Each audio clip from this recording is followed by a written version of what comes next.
We had a very good quarter in terms of loan book growth. If you look at our total loan approvals in the first 6 months of this year, our approvals amounted to 50,435 crores, which represents an increase of 18% over the previous year. Loan disbursements during the 6-month period amounted to 35,196 crores, which represents an increase of 21% compared to the previous year. The total loan book as it stands on 30th of September stood at 1,55,128 crores of rupees, which represents an increase of 22% over the previous year. Now, if you break down that loan book into individuals and non-individuals, you will find that it's in the individual segment that the growth has been very high. And the individual loan book growth after selling loans grew by 24%.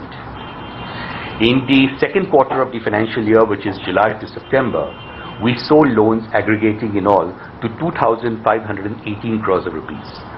And in the last 12 months, we have sold loans aggregating to 5,630 crores of rupees. Now, these are all individual loans. So, had we not sold these loans, if you add back the 5,630 crores to the loan book, you will find that the loan book would have increased by as much as 27% compared to the previous year. And again, there, if you were to look at the individual segment increased by as much as 31%. So you would have seen that after several quarters, we've seen growth numbers go higher than 25% in a 6-month period.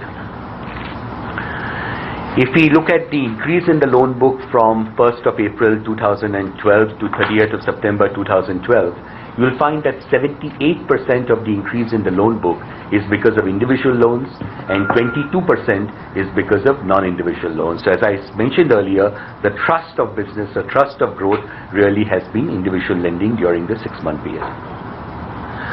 As of 30th of September, we now carry a total loan book of 15,748 crores of rupees, which have been sold by us, but on which we continue to receive income.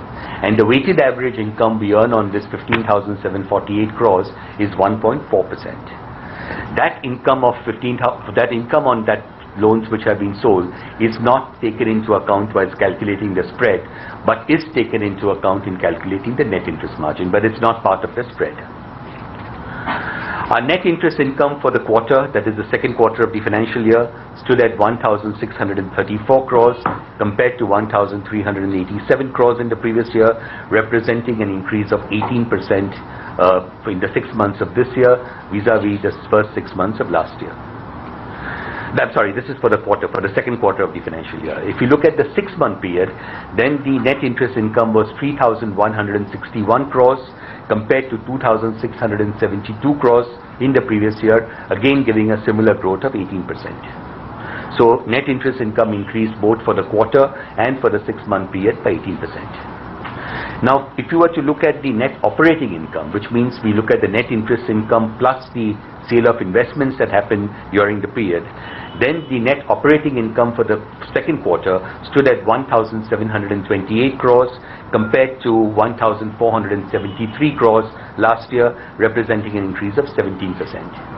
And if you look at the 6-month period, then the net operating income stood at 3,275 crores compared to 2,775 crores in the previous year, giving an increase of 18%. Net interest margin for the 6-month period stood at 4.2% against a margin of 4.3% in the previous year. So effectively, there's a marginal decline in margins by about 7 to 8 basis points.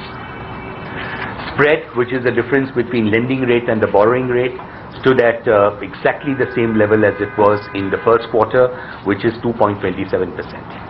If we break down the spread into individuals and non-individuals, then the individual spread stood at 1.96%, the non-individual spread stood at 2.72%. Spread on non-individual business is higher than spread on individual business, but that is entirely a function of the fact that in non-individual loans, we have to make a higher standard asset provisioning. Provisioning for standard assets stands at 100 basis points, vis-a-vis 40 basis points for individual loans. Also, the capital that we need to provide is higher for non-individual loans vis-a-vis individual loans, because the risk weight on non-individual loans is higher. So whilst the spread is higher at 2.72% versus 1.96% for individuals, if you were to calculate a return on equity, you would find that the differential in return on equity between individual and non-individual loans will not be significant. Coming directly to the profit figure, the post-tax profit for the quarter, this is standalone results, post-tax profit for the quarter stood at 1,151 crores of rupees as compared to 971 crores in the first 6 months of last year, giving an increase of 19%.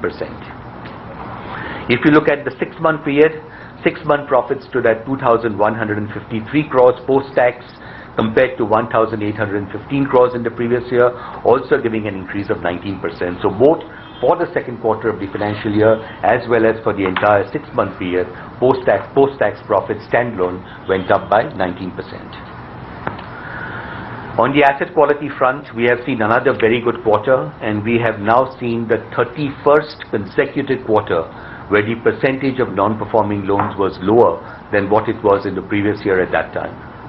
So on 30th of September, non-performing loans stood at 77 basis points compared to 82 basis points in September of last year. So that's a 5 basis points improvement between September of last year to September of this year.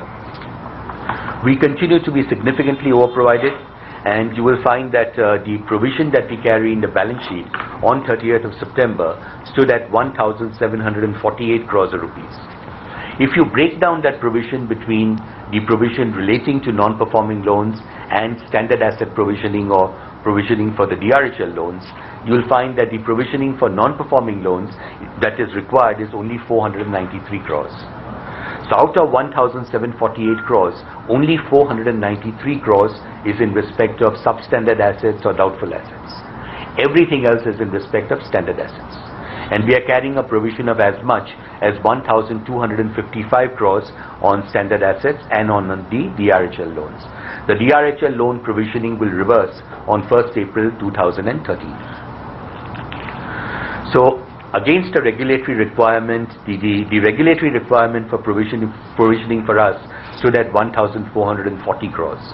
So instead of 1,440 crores, we are actually carrying a provisioning which is 1.2 times higher at 1,748 crores.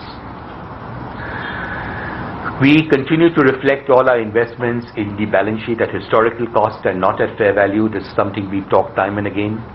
The unrealized gain on our listed investments on 30th of June has stood at about 25,000 crores. That number has increased sharply in this quarter, and on 30th of September, the unrealized gain on our listed investments stood at 31,161 crores of rupees. If this 31,161 crores does not take into account the unrealized gain on unlisted companies like the life insurance company, the asset management business, the general insurance business, and so on and so forth. So the unrealized gain is entirely on the listed investments.